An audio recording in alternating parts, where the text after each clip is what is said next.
നമസ്കാരം സുഹൃത്തുക്കളെ, ഞാൻ നിങ്ങളുടെ രമേഷ് രാജമാണിക്കം.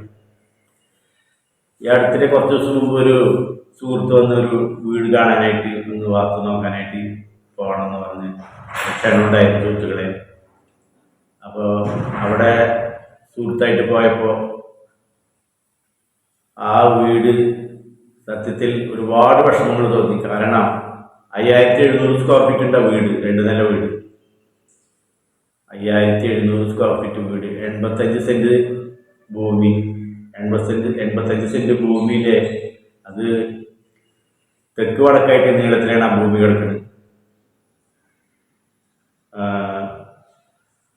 വീട് പണിതിരിക്കുന്നതാണെങ്കിലോ പരമാവധി തെക്കോട്ട് തള്ളിയിട്ട്, തെക്ക് ഭാഗം തീരെ സ്ഥലമില്ല, വീട് കഴിഞ്ഞ് തീരെ സ്ഥലമില്ല. അതിൻ്റെ നേരെ കിഴക്കേ ഭാഗത്ത് വലിയൊരു കുളം, ഒരു 5 സെന്റ് 6 സെന്റ് ഉണ്ടാവും കുളം, വലിയൊരു കുളം. അപ്പോൾ ഈ വടക്കുന്ന് തെക്കോട്ട് നീങ്ങിയുള്ള വീടായത് കൊണ്ട് ആ വീടിന്റെ കിഴക്ക് ഭാഗത്ത് എന്ന് പറയുമ്പോൾ ആ ഭൂമിയുടെ അഗ്നിമൂലയായി മാറിയത്.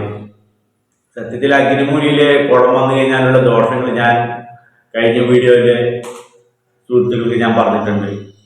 മാത്രമല്ല, ആ വീടിൻ്റെ ഉള്ളിൽ കയറി നോക്കിയപ്പോൾ ഹാളിലെ ഫ്രണ്ടിൽ തന്നെ ഹാളുണ്ട്. ഹാളിൽ നിന്ന് കിഴക്കോട്ട്, അതായത് ഈശാന മൂലയിലേക്ക്, അതായത് പടിഞ്ഞാറിൽ നിന്ന് കിഴക്കോട്ട് ഈശാന മൂലയിലെ സ്റ്റെയർ കേസ് ലാൻഡ് ചെയ്തിട്ടുണ്ട്.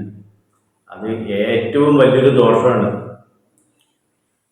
ഈ വീടിൻ്റെ ഉടമസ്ഥൻ അത് പണി കഴിഞ്ഞ് ഒരു 6 മാസം പോലും താമസിച്ചിട്ടില്ല. ആള് ഗൾഫിലെ നല്ലൊരു ഉദ്യോഗസ്ഥനായിരുന്നു, നല്ലോണം വരുമാനമുള്ള, നല്ല സമ്പത്തുള്ള, നല്ല സാമ്പത്തിക ശേഷിയുള്ള ജോലിയൊക്കെ ആയിരുന്നു അങ്ങേര്. സത്യത്തിൽ ആളെ ആ താമസം കയറിയതോടുകൂടി 6 മാസത്തിനുള്ളിൽ ആൾക്കത് വിൽക്കേണ്ടി വന്നൊരവസ്ഥ വന്നു. കടം കയറി, അതായത് വീടിന്റെ പാർക്കിൽ കഴിഞ്ഞ് പോയതിനു ശേഷം ആളുടെ ജോലി നഷ്ടപ്പെട്ടു.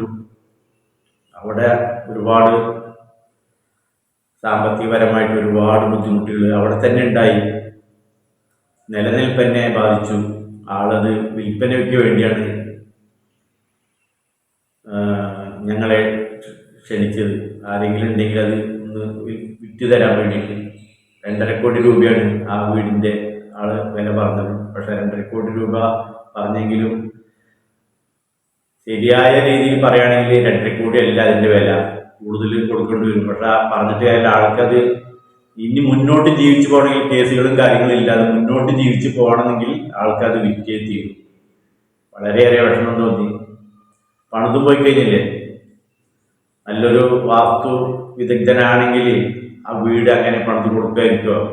അങ്ങനെക്ക് അറിയാതെ പലർക്കും പറ്റണ തെറ്റുകൾ.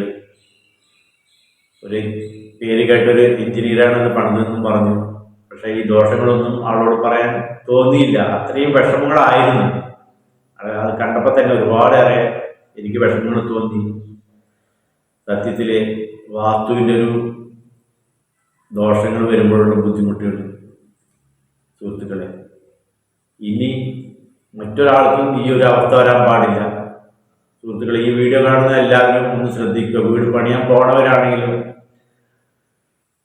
വീട് പണിതവരാണെങ്കിലും വാസ്തു കറക്റ്റാണോ എന്ന് നോക്കിയിട്ട് താമസം കയറുക, വീട് പണിയുക. അതായിരിക്കും എല്ലാവർക്കും നല്ലത്. വീണ്ടും വീണ്ടും പറയണം, അനുഭവങ്ങൾ കൊണ്ട് പറയണം സുഹൃത്തുക്കളെ. അല്ലാതെ ബുക്ക് നോക്കി പറഞ്ഞ അവര് പറഞ്ഞ് ഇവര് പറഞ്ഞ് പറയണതല്ല.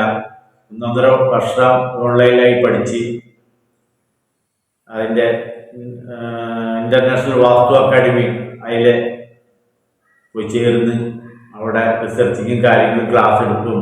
സേലത്ത് പോയി കുറച്ച് ദിവസം അവിടെ റിസർച്ചിങ്ങും ഞങ്ങളുടെ മാസ്റ്റർ ഗുരു രവി രമണ സാറിൻ്റെ എല്ലാ അനുഗ്രഹങ്ങളോടുകൂടി ഞാൻ ഈ വീഡിയോ നിങ്ങൾക്ക് സമർപ്പിക്കുകയാണ്. സുഹൃത്തുക്കളെ, വളരെയേറെ ശ്രദ്ധിക്കുക.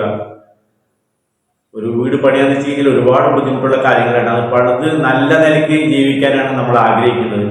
അതില്ലെങ്കിൽ പിന്നെ പറഞ്ഞിട്ട് ഒരു കാര്യമില്ല. അതേപോലെ ഒരുപാട് പേർക്ക് ഒരുപാട് സാമ്പത്തികപരമായിട്ട് നല്ല ഉന്നതിയിലൊക്കെ ആയിരിക്കും, ഒരുപാട് കോടികൾ ഉണ്ടാവും അവരുടെ കയ്യിലെ, വീടുകളിൽ നല്ല നിലയ്ക്ക് ജീവിക്കുന്ന ആൾക്കാരായിരിക്കും.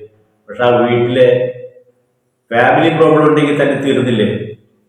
വാസ്തു ദോഷങ്ങൾ ഉണ്ടെങ്കിൽ അത് തീർച്ചയായും ഉണ്ടാകും. അതായത് ഭാര്യ ഭർത്താവ് കിടക്കേണ്ട റൂമിൽ അവർ തന്നെ കിടക്കണം, മക്കളെ കിടത്തേണ്ടടുത്ത് മക്കളെ കിടത്തണം. അതുപോലെ ഗസ്റ്റുകൾ വരികയാണെങ്കിൽ അവർ കിടക്കുന്നിടത്ത് അവരെ അവിടെ അതിനൊരു റൂം. അങ്ങനെ ഓരോന്നിനും ഓരോ ദിശകളുണ്ട്.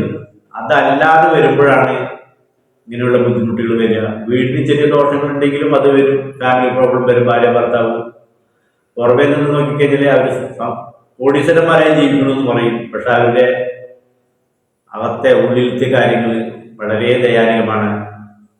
അത് വാസ്തുപരമായി കണ്ടെത്തി ആ ദോഷങ്ങൾ തീർക്കുകയാണെങ്കിലും എല്ലാവർക്കും സന്തോഷകരമായി ജീവിക്കാം. ജീവിതം ഒന്നേ ഉള്ളൂ, മരിക്കണവരെ സുഖവും സന്തോഷത്തോടു കൂടി ജീവിക്കാൻ നമ്മളെല്ലാവരും ആഗ്രഹിക്കണം, അതിനുവേണ്ടി പ്രയത്നിക്കണം. നിസാര കാര്യങ്ങളാണ് ഈ വാസ്തു. അത് കുറച്ചായാലും വലുതായാലും നമ്മളത് കറക്റ്റ് ചെയ്ത് ദോഷങ്ങൾ തീർത്ത് നമ്മൾ താമസിക്കുകയാണെങ്കിൽ ഒരു അല്ലലില്ലാതെ സുഖവും സന്തോഷത്തോടു കൂടി ഒരുപാട് കാലം ജീവിക്കാൻ പറ്റും. നമുക്ക് മാത്രമല്ല നമ്മുടെ തലമുറയ്ക്കും ആ വാസ്തു ഗുണങ്ങളെ ചെയ്യുള്ളൂ, ദോഷങ്ങൾ ചെയ്യില്ല. അത് കാരണം വളരെയേറെ ശ്രദ്ധിക്കുക സുഹൃത്തുക്കളെ. നന്ദി, നമസ്കാരം. നമുക്ക് അടുത്ത വീഡിയോയിലേക്ക് പോകുമ്പോൾ എല്ലാവർക്കും നന്ദി.